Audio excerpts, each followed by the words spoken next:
ವೈಭವ್ ಸೂರ್ಯವಂಶಿ ಆಟಕ್ಕೆ cricket ದಿಗ್ಗಜರೇ shock.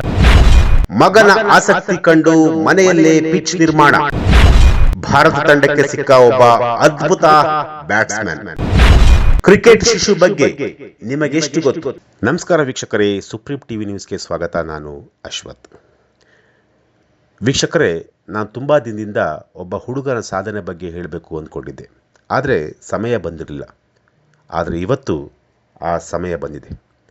ಆತ ಬೇರೆ ಯಾರೂ ಅಲ್ಲ, ವೈಭವ್ ಸೂರ್ಯವಂಶಿ. ವೈಭವ್ ಸೂರ್ಯವಂಶಿಯ ಹೆಸರು ಕ್ರಿಕೆಟ್ ಹಾಗೂ ಸೋಷಿಯಲ್ ಮೀಡಿಯಾದಲ್ಲಿ ಸಿಕ್ಕಾಪಟ್ಟೆ ಟ್ರೆಂಡಿಂಗಲ್ಲಿರುವಂತಹ ಹೆಸರು. ಕ್ರಿಕೆಟ್ ಲೋಕದಲ್ಲಿ ಸಂಚಲನ ಮೂಡಿಸುತ್ತಿರುವಂತಹ ಯುವ ಪ್ರತಿಭೆ ವೈಭವ್ ಸೂರ್ಯವಂಶಿ. ಹಾಗಾದರೆ ಈ ವೈಭವ್ ಸೂರ್ಯವಂಶಿ ಯಾರು? ಅವರ ತಂದೆ ತಾಯಿ ಯಾರು? ಅವರ ಹಿನ್ನೆಲೆ ಏನು? ಆ ಎಲ್ಲ ಕಂಪ್ಲೀಟ್ ರಿಪೋರ್ಟ್ ಇಲ್ಲಿದೆ ನೋಡಿ. ವೈಭವ್ ಸೂರ್ಯವಂಶಿ ಒಬ್ಬ ಎಡಗೈ ಬ್ಯಾಟ್ಸ್ಮನ್.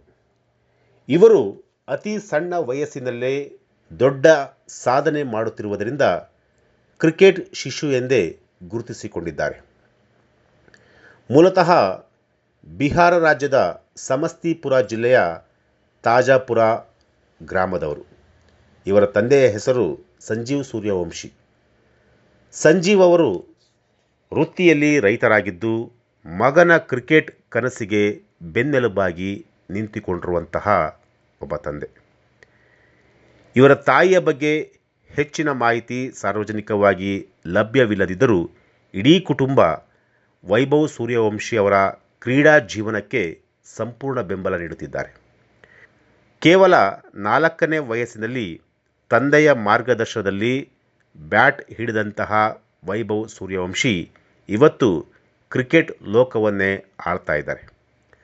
ಮಗನ ಆಸಕ್ತಿಯನ್ನು ಕಂಡ ಸಂಜೀವ್ ಸೂರ್ಯವಂಶಿಯವರು, ನೀವು ನಂಬಲ್ಲ, ಮನೆಯಲ್ಲೇ ಒಂದು ಸಣ್ಣ ಪಿಚ್ಚನ್ನು ಕೂಡ ಅವತ್ತಿನ ಸಮಯದಲ್ಲಿ ನಿರ್ಮಾಣ ಮಾಡಿಕೊಟ್ಟಿದ್ರು.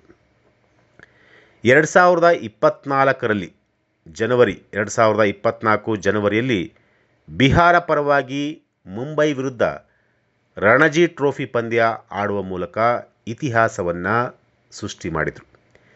ಕೇವಲ 12 ವರ್ಷ 284 ದಿನಗಳ ವಯಸ್ಸಿನಲ್ಲಿ ಪ್ರಥಮ ದರ್ಜೆ ಕ್ರಿಕೆಟ್ ಆಡಿದ ಕಿರಿಯ ಆಟಗಾರರಲ್ಲಿ ವೈಭವ್ ಸೂರ್ಯವಂಶಿ ಕೂಡ ಒಬ್ಬರಾಗಿದ್ದರು. ಇನ್ನು ಇತ್ತೀಚೆಗೆ ಭಾರತದ ಅಂಡರ್ 19 ತಂಡದಲ್ಲಿ ತನ್ನ ಸ್ಥಾನ ಪಡೆದ ವೈಭವ್ ಸೂರ್ಯವಂಶಿಯವರು ಆಸ್ಟ್ರೇಲಿಯಾ ವಿರುದ್ಧದ ಪಂದ್ಯದಲ್ಲಿ ಕೇವಲ 58 ಎಸೆತಗಳಲ್ಲಿ ಶತಕವನ್ನು ಸಿಡಿಸಿ ವಿಶ್ವದ ಗಮನವನ್ನು ಕೂಡ ಸೆಳೆದಿದ್ದರು. IPL 2025ರ ಮೆಗಾ ಹರಾಜಿನಲ್ಲಿ ರಾಜಸ್ಥಾನ್ ರಾಯಲ್ಸ್ ತಂಡವು ವೈಭವ್ ಸೂರ್ಯವಂಶಿ ಅವರನ್ನು 1 ಕೋಟಿ ಅಂದರೆ 1.10 ಕೋಟಿ ರೂಪಾಯಿಗೆ ಖರೀದಿ ಮಾಡಿತು. ಇದರೊಂದಿಗೆ IPL ಇತಿಹಾಸದಲ್ಲಿ ಹರಾಜಾದ ಅತಿ ಕಿರಿಯ ಆಟಗಾರ ಎಂಬ ದಾಖಲೆಯನ್ನು ಕೂಡ ವೈಭವ್ ಸೂರ್ಯವಂಶಿ ಅವರು ಬರೆದಿದ್ದಾರೆ. ಕಠಿಣ ಪರಿಶ್ರಮ ಮತ್ತು ತಂದೆಯ ನಂಬಿಕೆಯೇ ನನ್ನ ಹಿಂದಿನ ಸಾಧನೆಗೆ ಕಾರಣ ಅಂತ ಹೇಳಿ ವೈಭವ್ ಸೂರ್ಯವಂಶಿ ಅವರು ತಮ್ಮ ಯಶಸ್ಸನ್ನು ಹಂಚಿಕೊಂಡಿದ್ದಾರೆ. ಇನ್ನು ವೈಭವ್ ಸೂರ್ಯವಂಶಿ ಸನ್ರೈಸರ್ಸ್ ವಿರುದ್ಧದ ಪಂದ್ಯದಲ್ಲಿ ಕೇವಲ 36 ಎಸೆತಗಳಲ್ಲಿ ತಮ್ಮ IPL ವೃತ್ತಿಜೀವನದ 2ನೇ ಶತಕವನ್ನು ಕೂಡ ಸಿಡಿಸಿದ್ದಾರೆ. IPLನಲ್ಲಿ ಅತಿ ಕಡಿಮೆ ಎಸೆತಗಳಲ್ಲಿ ಶತಕ ಬಾರಿಸಿದ ಭಾರತೀಯರ ಪಟ್ಟಿಯಲ್ಲಿ ವೈಭವ್ ಸೂರ್ಯವಂಶಿ ಅಗ್ರಸ್ಥಾನದಲ್ಲಿದ್ದಾರೆ. ಕಳೆದ ವರ್ಷ IPLನಲ್ಲಿ ಕೇವಲ 35 ಎಸೆತಗಳಲ್ಲಿ ಶತಕ ಬಾರಿಸುವ ಮೂಲಕ ವೈಭವ್ ಸೂರ್ಯವಂಶಿ ಅವರು ದಾಖಲೆಯನ್ನು ನಿರ್ಮಾಣ ಮಾಡಿದರು. ಇದೀಗ ಈ ಆವೃತ್ತಿಯಲ್ಲಿ 36 ಎಸೆತಗಳಲ್ಲಿ 2ನೇ ಶತಕ ಬಾರಿಸುವ ಮೂಲಕ ವೈಭವ್ ಸೂರ್ಯವಂಶಿ ಅವರು IPL ಇತಿಹಾಸದಲ್ಲಿ 36 ಅಥವಾ ಅದಕ್ಕಿಂತ ಕಡಿಮೆ ಎಸೆತಗಳಲ್ಲಿ 2 ಶತಕ ಬಾರಿಸಿದ ಮೊದಲ ಬ್ಯಾಟ್ಸ್ಮನ್ ಎಂಬ ದಾಖಲೆಗೆ ಈಗ ಅವರು IPL ಇತಿಹಾಸದಲ್ಲಿ 36 ಅಥವಾ ಅದಕ್ಕಿಂತ ಕಡಿಮೆ ಎಸೆತಗಳಲ್ಲಿ 2 ಶತಕ ಬಾರಿಸಿದ ಮೊದಲ ಬ್ಯಾಟ್ಸ್ಮನ್ ಎಂಬ ದಾಖಲೆಗೆ ಅವರು ಈಗ ಸೇರ್ಪಡೆಯಾಗಿದ್ದಾರೆ.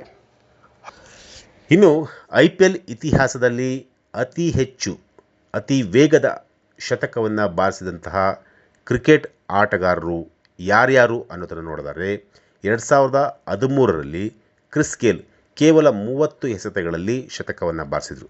ಇನ್ನು 2025ರಲ್ಲಿ ವೈಭವ್ ಸೂರ್ಯವಂಶಿಯವರು 35 ಎಸೆತಗಳಲ್ಲಿ ಶತಕವನ್ನು ಬಾರಿಸಿದರು. ಅದೇ ರೀತಿ 2026ರಲ್ಲೂ ಕೂಡ ವೈಭವ್ ಸೂರ್ಯವಂಶಿಯವರು ಕೇವಲ 36 ಎಸೆತಗಳಲ್ಲಿ ಶತಕವನ್ನು ಬಾರಿಸಿದರು. ಇನ್ನು 2010 ಮುಂಬೈ ಇಂಡಿಯನ್ಸ್ ಯೂಸುಫ್ ಪಠಾಣ್ 37 ಎಸೆತಗಳಲ್ಲಿ ಶತಕವನ್ನು ಬಾರಿಸಿದರು. ಇನ್ನು 2025 KKR ತಂಡದಿಂದ ಹೆನ್ರಿಚ್ ಕ್ಲಾಸನ್ ಅಂತೇಳಿ ಅವರು ಕೂಡ 37 ಎಸೆತಗಳಲ್ಲಿ ಶತಕವನ್ನು ಬಾರಿಸಿದರು. ಇನ್ನು ಅತಿ ಹೆಚ್ಚು ಸಿಕ್ಸರ್ಗಳನ್ನು ಯಾರು ಸಿಡಿಸಿದ್ದಾರೆ, ಯಾರು ಬಾರಿಸಿದ್ದಾರೆ ಅನ್ನೋದನ್ನು ನೋಡಿದರೆ ವೈಭವ್ ಸೂರ್ಯವಂಶಿಯವರು ಕೇವಲ 12 ಸಿಕ್ಸರ್ಗಳನ್ನು ಬಾರಿಸುವ ಮೂಲಕ ಮತ್ತೊಂದು ಪ್ರಮುಖ ದಾಖಲೆಯನ್ನು ನಿರ್ಮಾಣ ಮಾಡಿದ್ದಾರೆ. ಈ 12 ಸಿಕ್ಸರ್ಗಳ ಸಹಾಯದಿಂದ IPL ಇನ್ನಿಂಗ್ಸ್ನಲ್ಲಿ ಅತಿ ಹೆಚ್ಚು ಸಿಕ್ಸರ್ಗಳನ್ನು ಬಾರಿಸಿದ ಭಾರತೀಯ ಬ್ಯಾಟ್ಸ್ಮನ್ ಎಂಬ ದಾಖಲೆಯೂ ಕೂಡ ವೈಭವ್ ಪಾಲಾಗಿರುವಂತಹದ್ದು.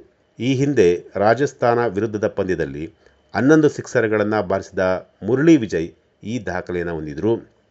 ಈಗ ಮುರಳಿ ವಿಜಯ್ ಅವರ ದಾಖಲೆಯನ್ನು ಕೂಡ ಸರಿಗಟ್ಟಿರುವಂತಹ ವೈಭವ್ ಸೂರ್ಯವಂಶಿಯವರು. ಹಾಗಾದರೆ IPLನಲ್ಲಿ ಅತಿ ಹೆಚ್ಚು ಸಿಕ್ಸರ್ಗಳನ್ನು ಬಾರಿಸಿದ ಭಾರತೀಯರು ಯಾರ್ಯಾರು, ಭಾರತೀಯ ಕ್ರಿಕೆಟ್ ಆಟಗಾರರು ಯಾರ್ಯಾರು ಅನ್ನೋದನ್ನು ನೋಡಿದರೆ ವೈಭವ್ ಸೂರ್ಯವಂಶಿ, ಮುರಳಿ ವಿಜಯ್, ಜೊತೆಗೆ ವೈಭವ್ ಸೂರ್ಯವಂಶಿ, ಸಂಜು ಸ್ಯಾಮ್ಸನ್, ಶ್ರೇಯಸ್ ಅಯ್ಯರ್.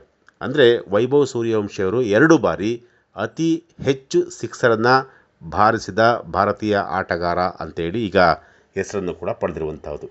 ಇದು ಇವತ್ತಿನ ಒಂದು ವಿಚಾರ. ನಾಳೆ ಮತ್ತೊಂದು ವಿಚಾರದೊಂದಿಗೆ ನಾನು ನಿಮ್ಮನ್ನು ಭೇಟಿಯಾಗ್ತೀನಿ. ನಿರಂತರ ಸುದ್ದಿಗಾಗಿ ನೋಡ್ತಾ ಇರಿ Supreme TV news. Thank you.